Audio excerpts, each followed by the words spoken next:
नमस्कार मित्रों, मैं अंजलि कुमारी स्वागत करती हूँ आपके अपने चैनल साहित्यिक अंजलि में।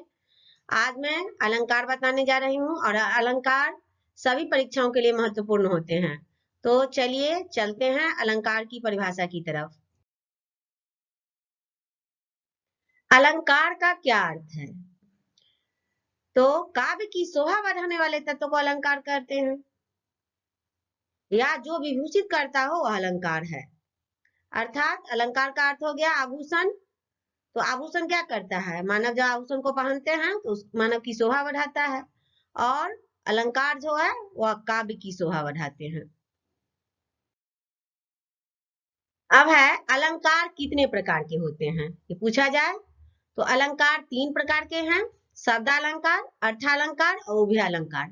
लेकिन अगर पूछा जाए कि अलंकार मुख्य रूप से कितने प्रकार के होते हैं, तो मुख्य रूप से अलंकार 2 प्रकार के होते हैं। ज्यादातर 2 अलंकार से प्रश्न पूछे जाते हैं, शब्दालंकार से और अर्थालंकार से। अब है शब्दालंकार किसे कहते हैं? जो अलंकार शब्द पर आश्रित हो उसे शब्द अलंकार कहते हैं। अब यहाँ नाम से ही पता चलता है कि जो अलंकार शब्द पर आश्रित हो, वहां शब्द की बात होती है, तो उसे ही हम शब्दालंकार कहेंगे। अब पूछा जाए कि शब्दालंकार जो है उनके कितने भेद हैं, तो शब्दालंकार के 3 भेद हैं। उनको 3 भागों में बांटा गया है: अनुप्रास, यमक और श्लेष। अब अनुप्रास किसे कहते हैं? पूछा जाए कि अनुप्रास किसे कहते हैं, तो व्यंजन वर्णों की आवृत्ति को अनुप्रास कहते हैं। ये ध्यान देने की बात है कि स्वर वर्णों की आवृत्ति को नहीं। अगर स्वर वर्ण बार बार आवृत्ति में नहीं आते हैं, व्यंजन वर्ण आते हैं, व्यंजन वर्णों की आवृत्ति को अनुप्रास कहते हैं। और अनुप्रास में क्या होता है, तो अनुप्रास में एक ही व्यंजन वर्ण को अनेक बार दोहराया जाता है। उदाहरण यहाँ पर देखिए नीचे: सठ सुध रही सत्संगति पाई। यहाँ पर स, स और स चारों में जो व्यंजन वर्ण है वो बार बार आए हैं, 4 बार आए हैं वो। शब्दालंकार का दूसरा भेद है यमक, और यमक का अर्थ होता है 2। इस अलंकार में भिन्न अर्थ वाले एक ही आकार के वर्ण समूह को कम से कम दोहराया अवश्य जाता है। जैसे उदाहरण देखेंगे हम: कनक कनकते सगुनी मादकता अधिकाय उखाए बौरात नरा ई पाए बौराए। यहाँ पर 2 बार कनक और कनक लिखा गया है, जो कि भिन्न अर्थ प्रकट करते हैं। एक कनक का अर्थ होता है सोना और एक कनक का अर्थ होता है धतूरा। तो दोनों एक को खा लेने से, एक अगर धतूरा आदमी खा ले तो वह बौरा जाता है, और एक सोना अगर अधिक पा ले, अगर किसी के पास अधिक सोना आ जाए तो वह भी बौरा जाता है। तो यहाँ पे यमक अलंकार का उदाहरण है यह, और यहाँ पे स्पष्ट हो जाता है कि यह यमक अलंकार ही होगा, क्योंकि यहाँ भिन्न भिन्न अर्थ प्रकट होते हैं कनक के। अब श्लेष अलंकार। श्लेष का अर्थ होता है मिला हुआ या चिपका हुआ। इस अलंकार में एक शब्द के एक से अधिक अर्थ होते हैं। इस अलंकार में भी शब्द के अनेक अर्थ होते हैं। उदाहरण देखिए: रही मन पानी राखिए बिन पानी सब सून, पानी गए न उबरे मोती मानुष चून। तो यहाँ पर पानी, पानी और पानी 3 बार आया है। पानी, पानी शब्द का यूज 3 बार हुआ है, लेकिन तीनों पानी का अर्थ अलग अलग है। एक पानी का अर्थ होता है पानी, दूसरे पानी का अर्थ है कांति, और तीसरे पानी का अर्थ है सम्मान। तो यहाँ पर श्लेष अलंकार होगा, और यहाँ पानी को खंडित नहीं किया, बिना खंडित किए हुए अर्थ निकल रहा है, तो श्लेष अलंकार होगा, क्योंकि चिपका हुआ है। अर्थालंकार: जो अलंकार अर्थ पर आधारित हो उसे अर्थालंकार कहते हैं। यहाँ पर अर्थ जो है वह काव्य की शोभा बढ़ाते हैं, और शब्दालंकार में क्या होता है, वहां पर शब्द काव्य की शोभा बढ़ाते हैं। उपमा अलंकार: उपमा का अर्थ होता है उपधनमा, समीप लाना। किसी भी अलंकार में सा, सी, से, ज्यों, समान या सरिस जैसे शब्द लगे हों तब वो अलंकार उपमा अलंकार कहलाएगा। उदाहरण में हम देख लेंगे कि कर कमल सा कोमल है। यहाँ पर सा मुख चंद्रमा सा सुंदर है। तो यहाँ पर कमल के जैसा क्या कोमल है, कर, कर जो है वह कमल सा कोमल है। मुख कैसा है? तो चंद्रमा के जैसा है। यहाँ पर उपमा किया जा रहा है समानता का, कि किसके जैसा है? तो चंद्रमा के जैसा मुख सुंदर है। मधुकर सरिस संत गुणग्राही, यहाँ पर भी सरिस का, देखिए यहाँ सरिस है, तो मधुकर सरिस संत गुणग्राही में भी दो पदार्थों के बीच में समानता की गई है, तो यहाँ पर उपमा अलंकार होगा। और हम जानते हैं कि किसी भी अलंकार में जब सा, सी, से, ज्यों, समान या सरिस शब्द लगे हों तो हम वहां पर उपमा अलंकार लगाएंगे। रूपक अलंकार, इस अलंकार में एक वस्तु पर दूसरी वस्तु इस प्रकार रखी जाती है कि भेद ही न मालूम हो। अब हम एक किताब लेंगे और उस किताब के ऊपर से दूसरी किताब रख देंगे, तो सिर्फ रखने वाले को पता होगा कि उस किताब पर से दूसरी किताब रखी गई है। जैसे कवि ने बड़ी चालाकी से एक शब्द के ऊपर दूसरे शब्द का आरोप करते हैं ताकि इसका भेद ही मालूम ना हो और अर्थ भी निकल जाए। रूपक अलंकार में योजक चिन्ह का प्रयोग देखने को मिलता है, जैसे बंद गुरुपद पदुम परागा सुरुचि सुवास सरस अनुरागा। यहाँ पर पदुम का अर्थ कमल होता है, तो गुरु पद को कमल के समान न कह करके कवि ने यहाँ पर गुरु पद को ही कमल कहा है। उत्प्रेक्षा अलंकार, किसी वस्तु को संभावित रूप में देखना, अर्थात किसी वस्तु को कल्पना करके देखना। अगर पंक्ति में मनु, जनु, मनहु, ज्यों, त्यों इत्यादि आता है तो हम समझ जाएंगे कि यहाँ पे उत्प्रेक्षा अलंकार। पहचाने के भी नियम है, जैसे फूले का सकल मही छाई, जनु वर्षा ऋतु प्रकट बुढ़ाई। यहाँ पर जनु, यहाँ पे जनु आए हैं, तो यहाँ पर कवि कह रहे हैं कि वर्षा ऋतु के बाद शरद ऋतु के आगमन की चर्चा की गई है कि सारे जगह पे काश के फूल खिल गए हैं और ऐसा प्रतीत होता है कि वर्षा ऋतु जो है वह बुढ़ापे की ओर है और अब शरद ऋतु का आगमन होगा। दूसरा उदाहरण है सो तुम जानहु अंतर्यामी। यहाँ पर कल्पना की जा रही है कि आप तो हे प्रभु, आप तो अंतर्यामी हैं, आप तो सब कुछ जानते हो।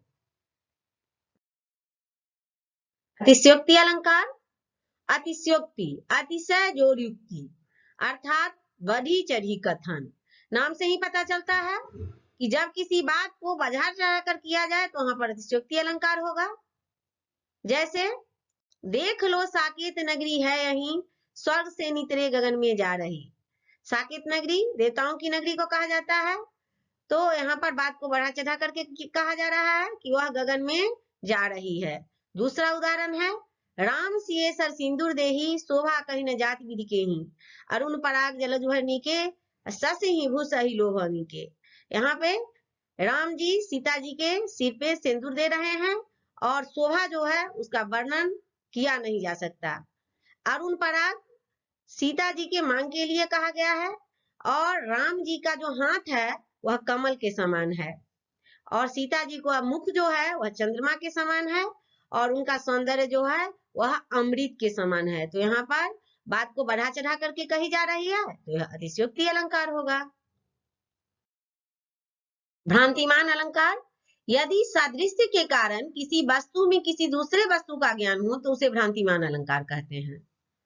जैसे साड़ी में नारी है कि नारी में साड़ी है, साड़ी ही नारी है कि नारी ही साड़ी है। इसमें कितना भ्रम हो रहा है, कितनी भ्रांति हो रही है कि नारी है साड़ी में कि साड़ी में नारी है, तो यहाँ पर भ्रम पैदा हो रहा है, तो यह भी भ्रांतिमान अलंकार होगा।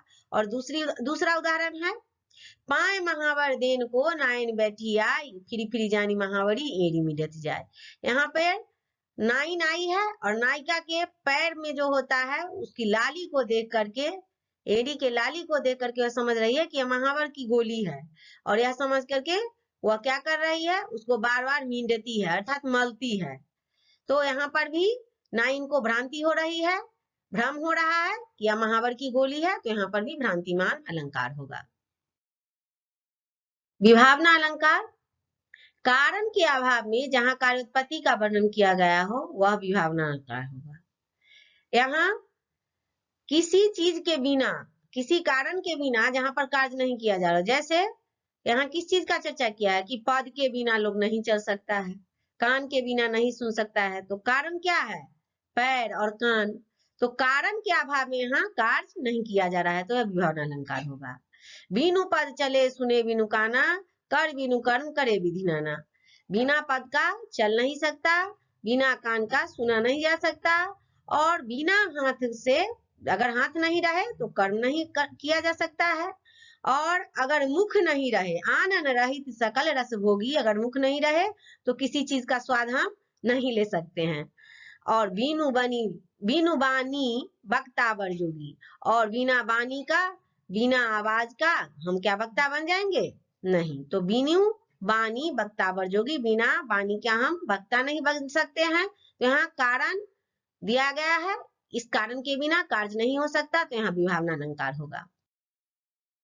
मानवीकरण अलंकार, जब प्राकृतिक चीजों में जैसे पेड़ पौधे बादल आदि में मानवीय भावनाओं का वर्णन हो। मानवीय अलंकार में इन सारी चीजों को मानव अपनी भावनाओं से रिलेटेड कर देता है, और निर्जीव चीजों में सजीव होना दर्शाया जाता है। तब वहां पर कौन सा अलंकार होगा? मानवीय अलंकार। चीज तो निर्जीव है, पर मानव क्या करता है कि अपनी भावनाओं को उसमें रिलेटेड करके और उसको सजीव होने के लिए दर्शाता है। जैसे मेघ आए बन के संवर के, मेघ आए बन के संवर के, तो यहाँ पर मेघ जब आते हैं तो क्या फेस वॉश और क्रीम लगा के आते हैं? नहीं। तो मानव अपनी भावनाओं को इसमें समेट रहा है कि मेघ तो आ रहे हैं, तो यह बन के आ रहे हैं, तो यहाँ पर कौन सा अलंकार होगा? मानवीय कलन अलंकार होगा। दूसरा उदाहरण है, जगी वनस्पतियां अलसाई मुंह धोया शीतल जल से। और ऊपर दिए गए उदाहरण में बताया गया है कि वनस्पतियां जगी फिर अलसाई। क्या वनस्पतियां जगती हैं, अलसाती हैं? नहीं। लेकिन यहाँ पर मानवीय भावनाओं को इसमें संजोया गया है कि वनस्पतियां जगी और फिर अलसा गई, और उसके बाद शीतल जल से यानी ठंडे जल से अपने मुंह को धो लिया। जैसा कि सबको पता है कि वनस्पतियों के मुंह होते हैं क्या? नहीं। मानव के मुंह होते हैं, वनस्पतियों के मुंह नहीं होते।